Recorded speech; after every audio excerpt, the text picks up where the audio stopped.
and Andrew shot it. And we just shot the stuff at the Opera House, and we interviewed Arnold later. Because he's energetic and... He was a really open guy. Like he's very easy to talk to. It's Louise and Ryan's Tangent Podcast. We chat to interesting people, film and TV people, but we go on tangents. Our Tangent Podcast. Hey guys, I'm just jumping on because Louise is exhausted from Chicago and she's deep in the edit. Her film, All My Friends Are Back in Brisbane, is also launching May 1 at the Gold Coast Film Festival, if you want to go check it out. This week we talked to Geoff Bennett. Now, Geoff Bennett is a staple of the Australian film and television landscape. He was on my first ever TV show, Head Start, and I've worked on so many things with him, from Doctor to Bump to House Husbands to Love Child to Sea Patrol to Now My Brain Can't Think. But what if I said things to you like Bump, Warnie, Underbelly, the first one, plus Underbelly Vanishing Act, plus Bad Mothers Bike Club, Wolf Creek, Rush, Cops LAC, Rescue Special Ops, the feature film Hating Alison Ashley, and of course Head Start with me, and the famous Heartbreak High and the cult hit Wild Side. Plus, he started out working on a documentary with Arnold Schwarzenegger, yeah? This man is an absolute legend. I've never worked with another director more, so he's just one of my favourite people in the world. I love him to pieces, as does every actor and creative that ever works with him. So I will spare no more time in getting to our interview with Geoff. And I have to admit, I made a bit of a stuff up on the day with the microphone. So I had to do a bit of a clean up, and it's not perfect, but the interview is great. So please enjoy. No, the thing I was saying that's hilarious about all those science fiction shows, like back in the day, they had Lost in Space, they had Star Trek and stuff, and they'd all have these devices where they could talk to each other, but none of them talked about their plan that they were on. Like, can you imagine how much it must have cost to have it, like, to have a telco that you could just be on some other planet in some other universe, and you're just chatting to Scotty to beam you up. And no one's going, I forgot that thing. You've got the new one. Yeah. You've got the new What's the new space talk device like? Oh my God, I'm wasting so much time on this. Yeah, that's right. They haven't talked about that. Anyway, I'll put that down. But Geoff, you've worked on pretty much every television show that's ever been made in Australia. No, but not every, but what? No, a lot. I want to. Actually, he has worked on a lot of TV, but I did a bit of homework last night. Oh yeah. And I noticed that in your IMDb it includes early work with Arnold Schwarzenegger. Yeah, I did some documentaries a long time ago. So Amazing. The Arnold Schwarzenegger film was a friend of mine, Kit Lachlan, was into all that kind of bodybuilding stuff, and he approached, because I started as an editor, a film editor. Yes. So he approached me and said, "Look, Arnold is coming to. There's a thing at the Opera House, which is a big, just a little closer. Keep going. Big, what do you call it? Like a muscle event? Bodybuilding? A bodybuilding muscle event. Yeah. And Arnold's going to turn up. So I want to make a film about him. So I said, yeah, sure, I'll help you out. Amazing. So I'll help you out. So I got Kit. Kit then got Andrew Leslie, who was a friend of mine. I went to film school with Andrew, he won the Oscar for his work on what was it called? Shine? No. The trilogy of films that were made in New Zealand. Oh, Lord of the Rings. But anyway, he's since passed away. Yes. And Andrew shot it. Mm. And we just shot this stuff at the Opera House, and we interviewed Arnold later. Because he's yeah, energetic and he was a really open guy. Like he's meant to be. he Yeah. was very easy to talk to, and yeah. I read a book about the last action heroes in that era of like Yeah. Jackie Chan and Yeah. Arnold Fantastic. and Stallone and Van Damme, and that I even sent it to your husband, who's a big film nerd.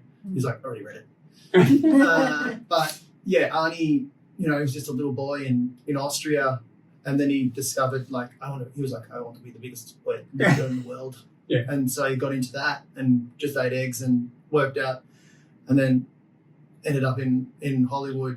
And apparently he could do his calves. He'd focus on his calves and do so many lifts on with his feet on his calves till he'd pass out. Oh So my he could have the God. biggest calves in the world. And then he'd wake up and do more. And then he was like, no, I want to conquer Hollywood. And Yeah, he set his mind to something. he's got enormous drive, and he's also Yeah.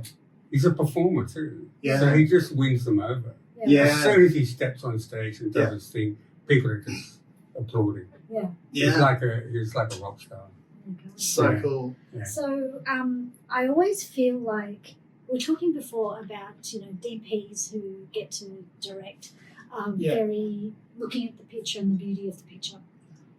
Actors who want to end up directing, making it all about the Performance. performance, Yeah.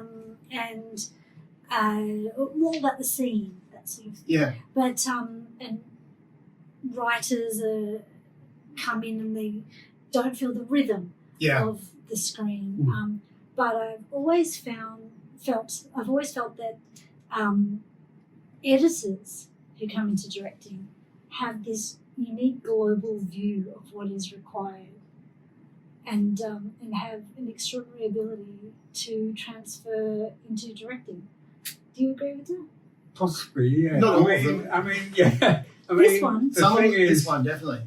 the thing is, I'm much more interested in what the actors are doing, and basically, I don't actually like to stay near the monitor. I like to stay on set with the actors. So I feel like we're kind of collaborating together on this. So I don't think I tell the actors what to do. I just kind of listen to what, because an actor would know more about his or her character than I would. He or she's invested in it much, like full on. Especially in TV. Yeah. Yes, exactly. So I just talk to them about what they want in that scene and try and help them get there. Mm. So it's a kind of it's a bit of a dance. We kind of do it together.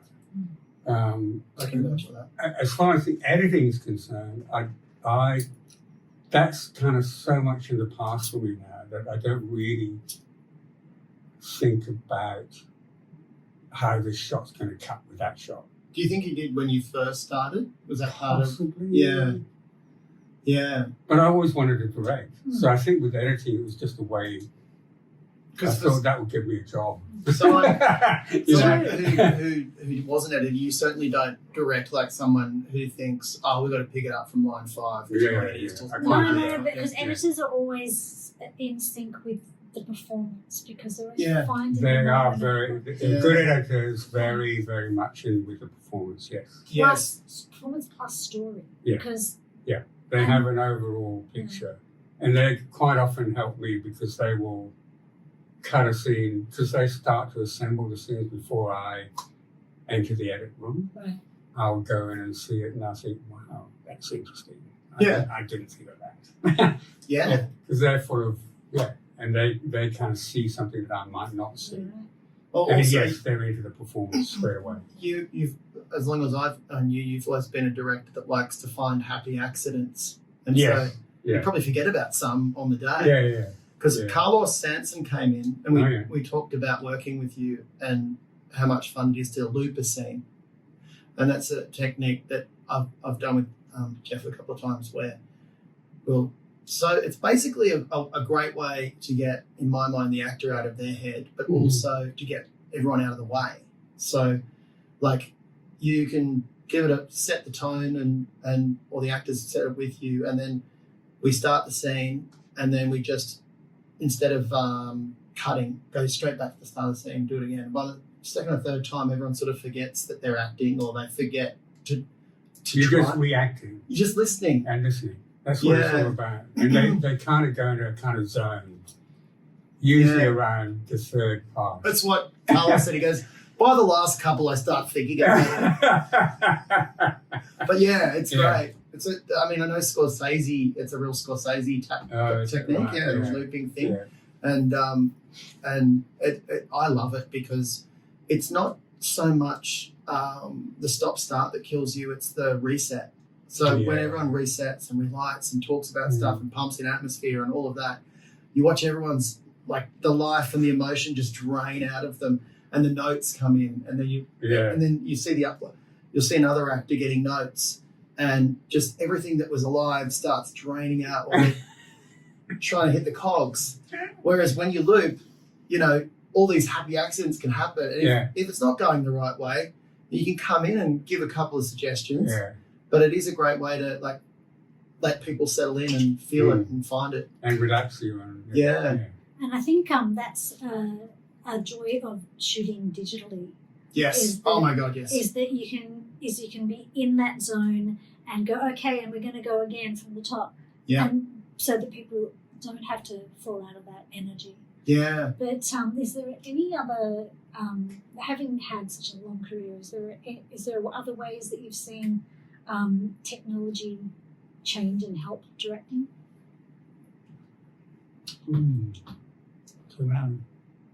I mean, there's less pressure on with digital than there was with film, right? 'Cause, like, I still find, I just, when I go on set, I just find the amount of people in the crew, the trucks outside, yeah, and we're shooting a two-hander in a kitchen, and I'm thinking, why the hell do we have so many people? This is meant to be the digital age where that's right. you can shoot something on an iPhone, so why do we have all this stuff? Yeah, It just constantly amazes me. I just think it should be simpler, I agree. but it's not. I think it's got more and more complex. Yeah, there's a data wrangler on set. Yes, there's You know? just, it's just You do endless. data wrangling. You do. You do. In the old days, it was like, when I first worked with Geoff on Head Start, there was 16mm film, and there was a nervous, like, camera assistant go to a small tent, put their hands in there and zip it up as much as they could so it wouldn't get exposed to light. They'd have to move it from the film into the canister and close it. And if they blew that, that could be like 20 grand down the drain. Yep. Easily. Yep. Yeah. And, oh my gosh, hair in the gate. Oh, hair in the Hair in the gate. gate. Don't have hair in the gate anymore. Yeah, or soft focus. Ugh. Soft focus. Like, I remember reshooting stuff because we were shooting on film, and back then you didn't have 20 people staring at the monitor. You just had to have blind faith in the DOP. Even I'm that old. And that guy was, there was so much writing on it, and he didn't have a laser. He had a tape measurer, and he had to do it within that. And so, and they have amazing instinct. oh, They can read yeah, that. God, he's just moved another 2 inches away. So I go, yes. Now they're in another room just looking at just winding things like that. I want to ask you, so after the doco, I've written one of your earliest, and I remember you telling me a story about this a long time ago. Is the film called Boys in the Island? You've done one episode of TV called Winners, and then you directed a feature film. Is that correct? I think so, yeah. Did you direct Winners? Winners was a children's television I foundation. was the children. You were a children. I loved that series. Yeah, I did a thing called Online, which had a Vietnamese, a story about a Vietnamese person who was Australian because she'd spent all her time here, who then met a Vietnamese girl who had just kind of got here. So she was very Vietnamese, and they meet. And we did some beautiful things together because I just said, look, in this scene, just tell your story. Tell Oh, what happened. wow. Was this on Winners? Yeah. Wow. So she told us her story and how she got from Vietnam to Sydney. Wow. Like And the it was whole very picture. moving. It was so moving that the other girl started to cry and actually left the room and walked down the street. We had I was going to say, Yeah. that's gold for film. but it was pretty amazing. Yeah. And then so Fung is the girl that had come from Vietnam, and she's still a very good friend of ours. Oh, wow. Yeah. Wow. And that was your first directing job? Yeah. And then you got a feature film? Yeah. So how do you leap from doing a semi-documentary style TV show to getting a feature film? That was in the 80s, wasn't it? Yeah. So in the For the 80s, TBA days. anything could happen then. Yes. And a friend of mine produced that film, Yep. and she asked me if I wanted to do it. Oh, my So I goodness. said, yeah, sure. Yeah. So, yeah. Just happened. Well, you see, Jane Scott produced on Ella Scott Lynch's mum. yeah, and she then produced Boys. Oh, wow. And then went on to win Oscars. Yeah.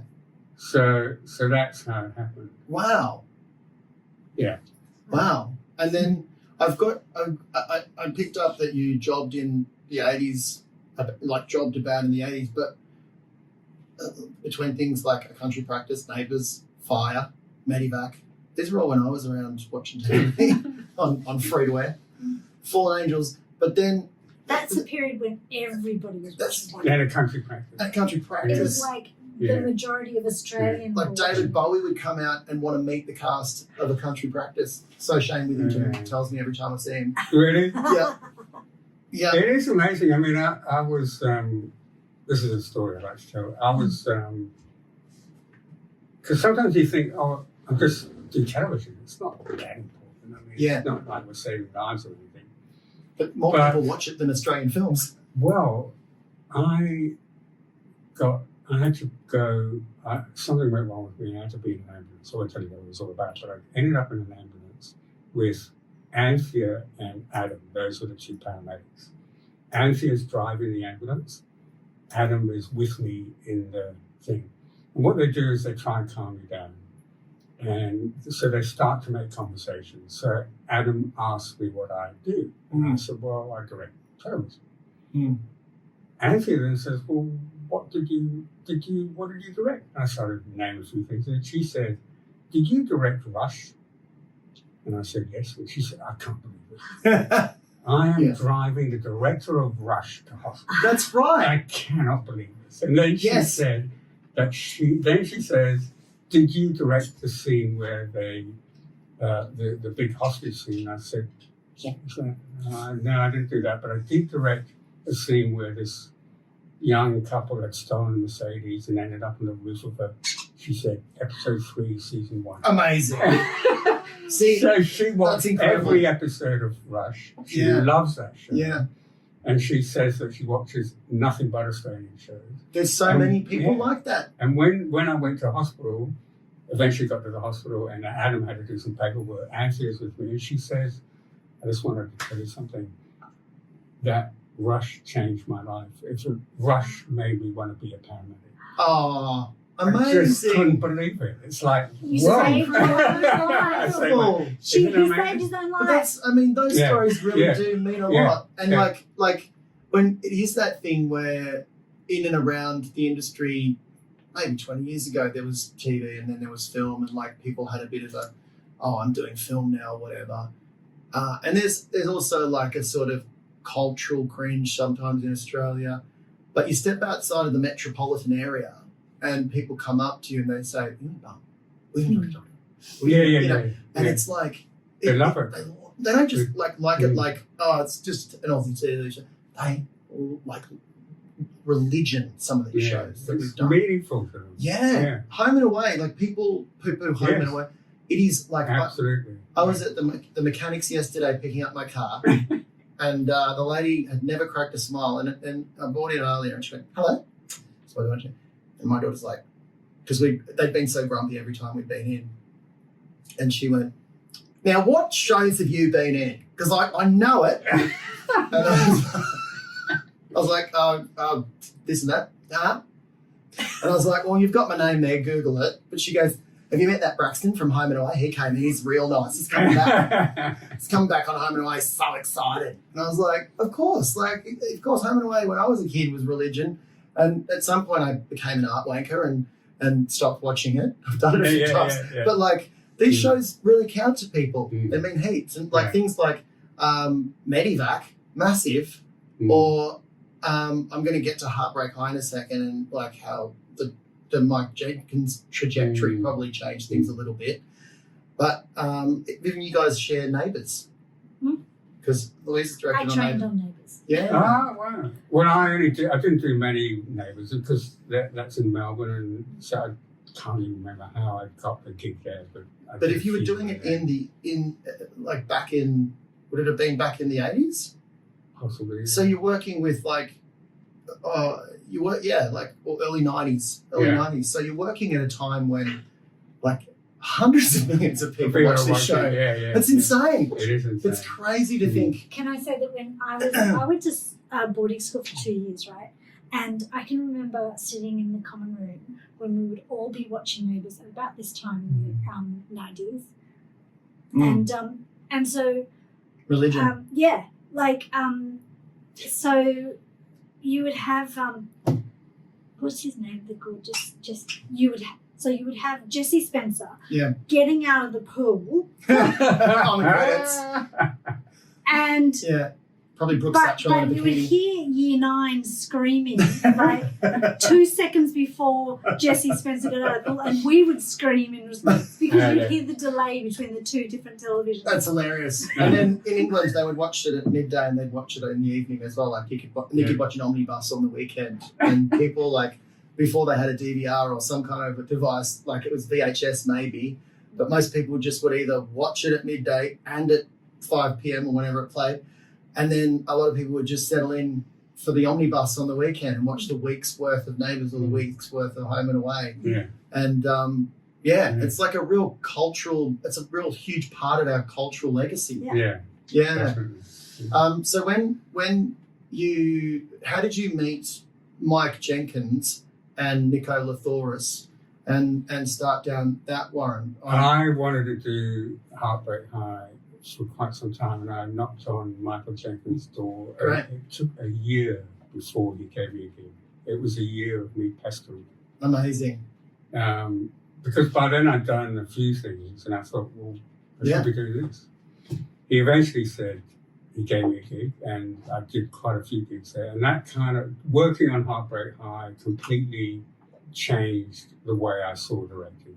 Yeah. Because Nico Lathoris, who's the dramaturg on that show, has a way, and it's called practical aesthetics.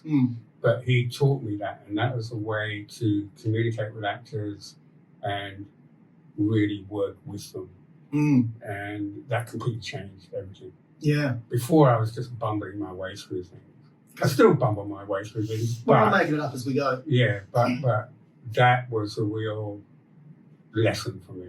Because I've when I met you on Head Start, that was like the sort of meant to be follow up to Heartbreak. Didn't hit it quite as hard as Heartbreak did by any means, but Nico was on that. But the actors who came as guest stars from Heartbreak talked about how Nico would have all the extras all had their own intention in the background. Yes. So like even if, Sal Coco and Alex Dimitriades back in the early days, or Cal Mulvey, they're all up the front doing their thing. All the extras had a reason to be in the room, and they all had their own thing going on with each other. Yes. And I just love that level of intensity. It gives such good texture. Yeah. So, Where it's all Lyra become very Cox. real, It's like... And then the love story between Drazik and I can't remember Lara's character's name. She played Poppy on Head Start, but she was incredible. Yeah. She came on Head Start, and we were all just like, girl from Heartbreak here. And then Cal came on, and everyone's like, oh my God, Cal's here too. They're both the most lovely, real people. Yeah. But they just both could walk in, and they had this laser focus. And I remember Mike Jenkins walking up to me when we were doing the pilot, the first episode. And he said, see, if you watch, no, it wasn't Mike, sorry, it was Ben Gannon. Ben Gannon. Yes. Was the old, they'd gone their Yeah, the separate ways. partners, But yeah. so Ben went on to do this. Ben came up and goes, you watch Lara, you know, she's on and she's good in every scene. And that's forever, Ryan. And I was like, what's he saying? And apparently in the early like screenings of the rushes and stuff, he's like, I don't get that Ryan's character. I don't like him at all. And so and I knew that because Nico doesn't lie. Right. And I said, well, you know, it's really hard down there because Nico's doing all this like improvisational stuff as we get down there, and they just want us to hit marks and just say the lines. And so there was this kind of contrast between what Nico had brought across from Heartbreak to what we were doing on Head Start. And anyway, in like I've done a million times on jobs, by the time the first episode was cut, Mike was like, I keep calling him Ben was like, Ryan's my favourite character. Ryan's my favourite character. But I've always had that weird thing, like doing theatre, doing TV and stuff. Some actors can come in very polished, and they come in with a real sort of like first read is what you get to on the day. But I come from a school where we learnt to be really improvisational and organic and natural, and then and build it as you go kind of thing, and then try and build that on the set with the other actor. And so it doesn't read as polished, and you're terrible at the table read. You turn up the table read and you're just like, oh God, I've got to perform all the lines at once. The table read is really misleading, I find. Like I've seen producers like at a table read some actors, well, it's hard, it's really cold. And then I get a message from the producer saying, I think we've mistasked. Yeah. I think we've mistasked. And I say, well, how can you judge that? The actor hasn't even spoken to the director. Yeah. And you're judging his performance on the read-through. That's right. Yeah. It's crazy. It's a different culture between here and America as well, because in America they expect you to come to the table read with pretty much out of your character. Right. People get recast at the table read. Yeah. In America, you've got to audition. You've got to get into the pilot. The pilot's got to get picked up. Then you've got to survive the pilot because they do recasting. Yes. If the pilot gets picked up, they have what's called the recasting period, where they like it's just brutal. Yeah. And so many podcasts I listen to with actors over there, they just talk about it like it's, you know, just, oh yeah, I got recast on that, or I got fired from that. But whereas to us as Aussies, that would be such a crushing blow. You'd probably like never go back or never try again. Yeah. But it's just part of the culture over there. But here, we don't have that same kind of table read thing. But I do feel the eyes sometimes when you're at the table read. You're like trying to like, I don't know, break up with someone or die or tell them they've got cancer or you know. But I've got a Heartbreak High story. I went in to meet the man who was going to become my LA manager, and he's Serbian, and he said, "Oh, Heartbreak High, Heartbreak High, I love Heartbreak High." We used to watch it all the time. Yeah, with the in Serbia, with the Serbian character, Drazic. And he goes, yes, that's not how you said that name. Played by a rollerblading Scotsman. But he's loving Heartbreak High. And I read an article about Serbian refugees coming to Australia and going, Heartbreak High, and I went, were you bombed? And he said, yes. See, that's why I love Australians. He turns to his assistant, did you know that I was bombed? And I just went, yes, I'm in. They love how frank we are. And then also we had a Judd Overton in before, and he's a DOP, and he's working a lot in LA. And I've always had a theory with Australian DOPs that when you talk about the trucks before, those trucks are nothing compared to the number of trucks that they have over there. And so I feel like Aussie DOPs can do anything with very little. And so that's why there's so many Aussie success stories as cinematographers, where they've started here, done a few features. And I was even talking to Louise earlier, like about kids TV back in the 80s when they'd shoot on film.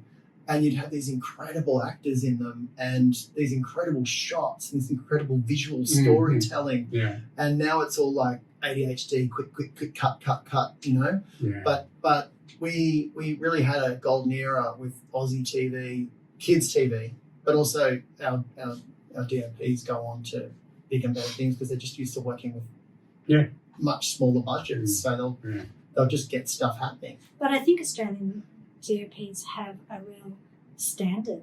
Like culturally, there's an aspirational standard that Australian DOPs aim for. Yeah, and also we've always worked with low budgets. If you compare it to, say, America or anything, our budgets are extremely low. Yes. Feature films and yes, television, it's like we just have to get it done. I remember when the one time I worked in America, I was getting paid 10 times what I'd normally get paid, and that was embarrassing. My agent, the manager was like, "Don't tell him what. Don't tell the other actors what you're on." It was like, to me, it was like, how much? That's amazing. The first time I nearly got a show, they told me what the quote was, and it was like she didn't want me to do it because she was embarrassed to represent someone that was going to be getting that much an episode. And I was like, that will change my life. Anyway, so then post Mike Jenkins, there's some incredible stuff like, well, you did Hating Alison Ashley, which is like, was part of the high school syllabus, was it? Yeah. Yeah, like that's huge IP to just leap off and do, especially after you're doing episodic television. Like, is it a total reframe when you go from doing episodic television to creating an entire world and also dealing with a book that is so dearly loved by so many young people? I mean, you've got to forget that in terms of, because that gives you too much pressure. Yes.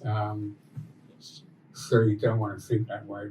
But as far as, going into a feature is totally different to television because it is your vision much more than a TV. You have to, come up with it yourself, which is great. Yeah. But that was kind of, I was very lucky to do that because there was a huge kind of,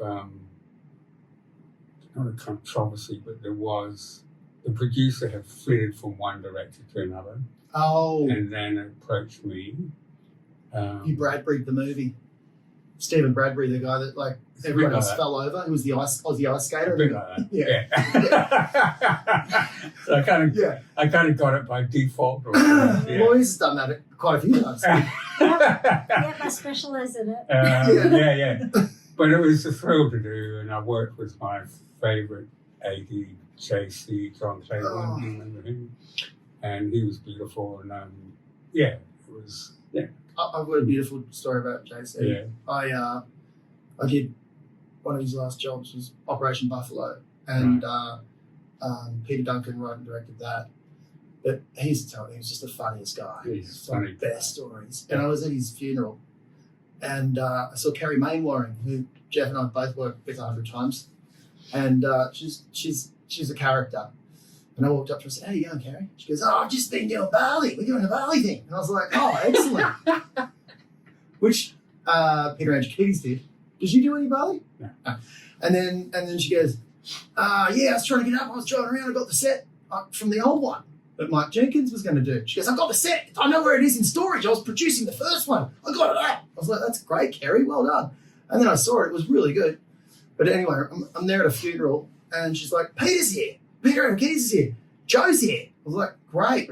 I'll say hi." She goes, "Yeah, we're about to do the Claremont murders." And I went, "Oh, wow, that's a big one. Yeah. Where are you shooting it?" "Well, it's Claremont, so it'll be in Perth." And I was like, "Great."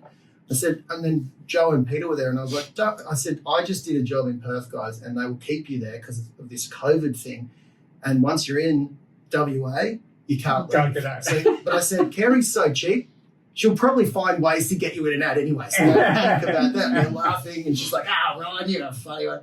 And then Peter goes, "Actually, you'd be perfect for the killer." And I was like, "Oh my God. I mean, I've had these conversations before and they don't come to fruition. Let's see how we go." So Joe suggested it. No, Peter Anakides. Well, like, Peter, and then Kerry's like, maybe. And I was in Perth doing How to Please a Woman, and I literally went to do a voiceover, and I was walking through Claremont. I'm not kidding, and I missed a call, and it was from Kerry Mainwaring. And then I got back to set, and Beata, who was the other producer on Claremont, was like, calls Kerry, she's like, "Can I tell him?" And they're like, "Yeah, tell him." And she hangs up, and she's like, "Yeah, they want to offer you the role of the killer." And the short answer gets back to the short part of the story gets back to JC is that he would have loved the fact that I was at his funeral and networking because he had such a dark sense of humor. Made it happen for Oh yeah, there's some of the jokes I won't repeat, but he was just such a wonderful human being, and on set you never felt, even though he was the one watching the clock, he just had this marvelous way of making everyone feel like they had time. Yeah. So was he on Alice and Ashley? Yes. Yeah. So that would have been great. And Saskia Burmeister obviously was just like just blew it out of the screen. But then we also had Delta Goodrum. And Delta Goodrum. Yeah. So you got celebrity there as well. She was a huge star. And Delta had just she had just had cancer, so she was actually quite fragile. Yeah. So we had to make sure that she wasn't on set for too long and all that sort of thing. Yes. So I had to look after her, but she's beautiful too. Yeah. Yeah, she's also like an incredible. You talk about perseverance and like staying in the game. She's still like crushing it. She pops up in acting jobs. And did you do any House Husbands with her? No. Was she a House Husband? She did the last season. Wow. Yeah, I remember because I did House Husbands with her. Yeah. And this is a fun one. I had to kiss Guyton Grantley. And yes. And Geoff would come up and came over to the scene where I just grab him and kiss him, and we find out that my character's gay and into Guyton. And Geoff came up and goes, that kiss is not right. And I was like, oh, okay. And he goes, let's go again. And he was like, still not, it still looks like you guys are pulling back. Yeah.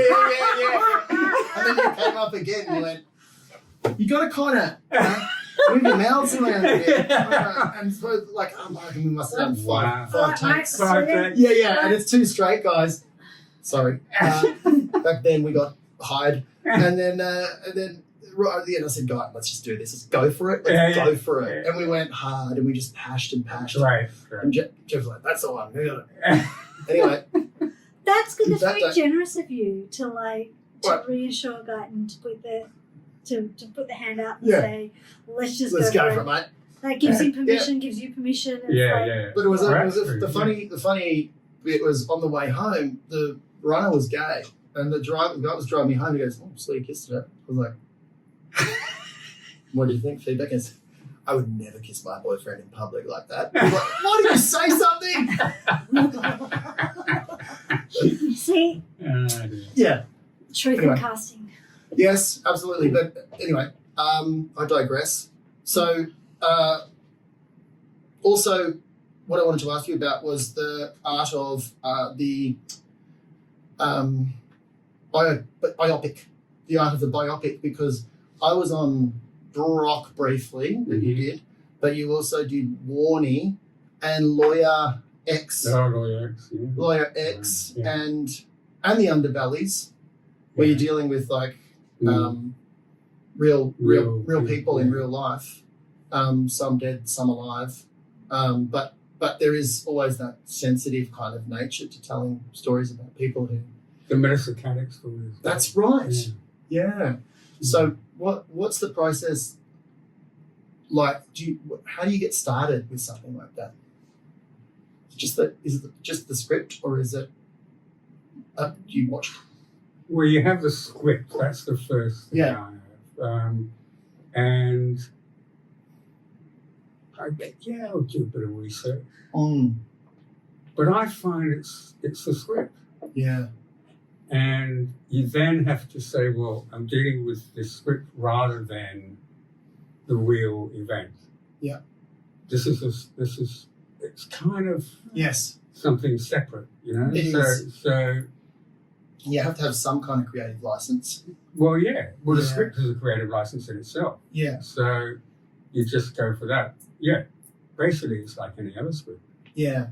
And everyone else does a lot of homework too. Like Yeah. the art department do homework. The Yeah. actors do homework. Yeah, the scriptwriter's done the homework. It's all there anyway. Yeah. So at the end of the day, you just got to capture moments, really. Yeah. Yeah. I think you've got to keep it simple like that, rather than put too much in here and try and say, "Oh God, that didn't happen." Yeah. Well, it doesn't matter. Yes, I remember Yeah. Dana Reed on In Excess. I did a little part in that, Yeah. playing their first manager, and she was really adamant that like we're not here to do an impersonation. You know, Yes. like obviously Luke Arnold did a great job of capturing the spirit, or like Alex did a great job of capturing the spirit of Warning. Yeah. But you're not there to do like an impersonation. It's more like the spirit of the Yeah, I person. think, exactly. Yeah. So as an actor, I reckon as an actor, it must be very difficult Yes. to play someone like Warney because they're such a kind of mythological figure. Yes. And he did a great job. And he did a great job. Yeah. Yeah. Really beefed up for the character. And, but in my experience playing real characters, you've just got to like figure out who they were and just try to figure out what they're about, and then do as much research as you can, and then just kind of chuck it away, because otherwise you can really get in your head about getting it wrong. Yes. And Dana was the first person that kind of brought that to light, because she'd recently done something about cricket players, about famous cricket players, and she said a couple of the guys had came in with these impersonations, and she kept telling them to strip it back, but they'd stay in their head with it. Yeah. You kind of, but I've got this walk and this kind of way of talking, Yeah. you know. And then I watched recently Becoming Lagerfeld, about Karl Lagerfeld, and Daniel Bruhl plays Lagerfeld, and it's one of the most captivating performances I've ever seen. I've got no idea what Karl Lagerfeld was like. But Leah, studying fashion's like, he's got the walk, and this walk and this kind of charisma and this nuance to what he does. But it's such a fine line. Yeah, I know. It's like Guyton doing Carl Williams. You know? Yeah. Where did that come from? Yes. I 'Cause know. he is kind of perfect for it. He is. But then I think it's a mistake to play Carl Williams if you're playing Carl Williams. Yes. It's actually kind of, but Guyton's sort of... It became his whole identity for quite a while. He was really fighting it away. I think it was really great that he got to play that character in House Husbands, which was so different. So different, Because he just needed to show that he wasn't Carl Williams. Yeah, Even exactly. Abe Forsyth made a film called Being Carl Williams. Really? And Damon Gamo and this other guy kidnapping Guyton, who's doing a What I Do on Sundays interview. And they're like, Carl Williams, come with us.